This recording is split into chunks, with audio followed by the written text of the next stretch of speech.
हम इस वक्त नोएडा के सेक्टर 20 थाने में मौजूद हैं।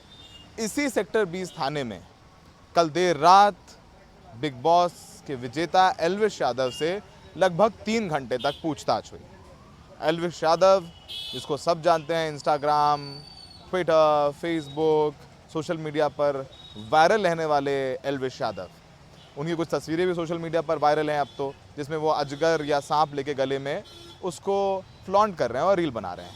अब वही सांप और उस सांप का जहर एल्विश यादव के लिए मुश्किलें खड़ा कर चुका है। अभी तक जो खबरें सामने आ रही थीं उससे ये लगा कि एल्विश यादव की इसमें कोई भूमिका नहीं है, ऐसे एल्विश यादव कह रहे हैं। लेकिन जब नोएडा पुलिस ने उनको बुला के पूछताछ किया, उनको बुलाया गया, तो जाहिर सी बात है कुछ तो सबूत नोएडा पुलिस के पास होंगे जो एल्विश यादव को बुला के पुलिस ने पूछताछ किया। 3 घंटे तक सवाल पूछे गए। सवाल यही थे कि राहुल, जो एक यूनिवर्सिटी में काम करता है, वो क्या एल्विश यादव के लिए काम करता था? क्योंकि राहुल ही इस पूरे खेल का किंगपिन है। राहुल ही जसोला से, जो दिल्ली में है, वहाँ सपेरों को बुलाता था, सांपों का जहर निकलवाता था, रेव पार्टीज़, बर्थडे पार्टीज़ में वही जहर सप्लाई किया जाता था।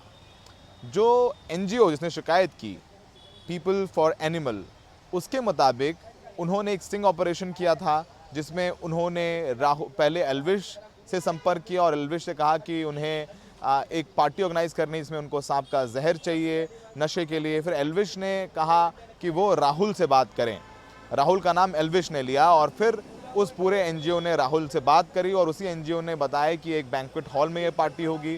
उस बैंक्वेट हॉल को बुक भी किया गया। वहाँ 5 सपेरे राहुल मौजूद थे और वहाँ पर उस एनजीओ ने वन विभाग को भी बुला लिया और फिर वन विभाग ने राहुल और उसके साथ 5 सपेरों को रंगे हाथों पकड़ा। इस पूरे मामले में साजिशकर्ता के रूप में एल्विश यादव का नाम भी दर्ज किया गया था। उसके बाद राजस्थान पुलिस ने, आपको याद हो, एल्विश यादव को पकड़ा भी था, लेकिन फिर नोएडा पुलिस ने कहा कि अभी हमें एल्विश यादव से पूछताछ नहीं करनी है, आप उसे छोड़ दें। लगातार एल्विश यादव के वीडियोस, बयान सामने आ रहे हैं। वो कह रहे हैं कि उनके खिलाफ जो आरोप लग रहे हैं वो गलत लग रहे हैं। अब जब गलत सब कुछ है तो पुलिस ने पूछताछ के लिए क्यों बुलाया? वो खुद को क्लीन चिट दे रहे हैं। अभी तक पुलिस ने उन्हें क्लीन चिट नहीं दी है।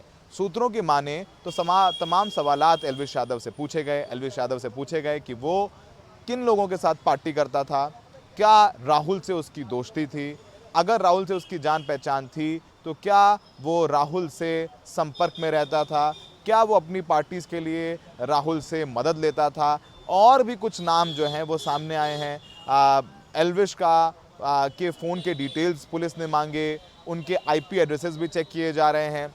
तमाम तरीके की टेक्निकल जो जानकारी है वो एल्विश यादव से ली गई है। अब एल्विश यादव को फिर से एक बार पूछताछ के लिए बुलाया जाएगा।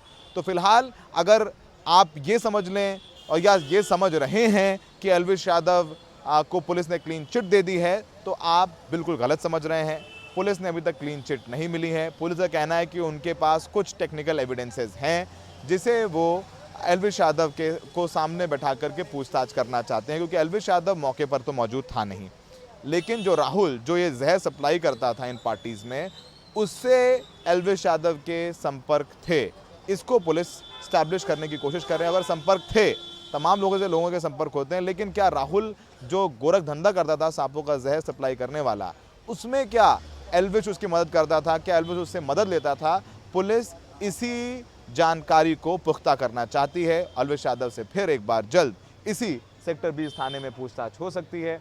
ये नोएडा सेक्टर 20 थाना है। पहले ये पूरा मामला सेक्टर 49 में था, अब इसे सेक्टर 20 में ट्रांसफ़र किया गया है। कल देर रात डीसीपी, एडिशनल एसपी और एसीपी ने एल्विश यादव से पूछताछ किया। सोचिए मामला कितना हाई प्रोफाइल है।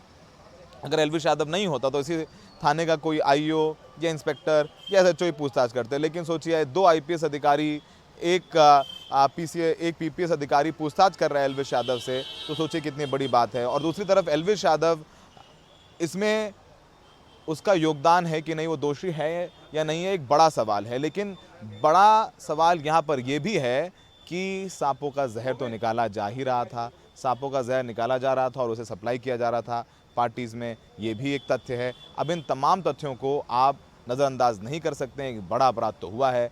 अब इस बात पर ज़्यादा चर्चा हो रही है कि एल्विश यादव उसमें शामिल है या नहीं है, ये एक विडंबना ज़रूर है। नोएडा से सौरभ शुक्ला, एनडीटीवी इंडिया।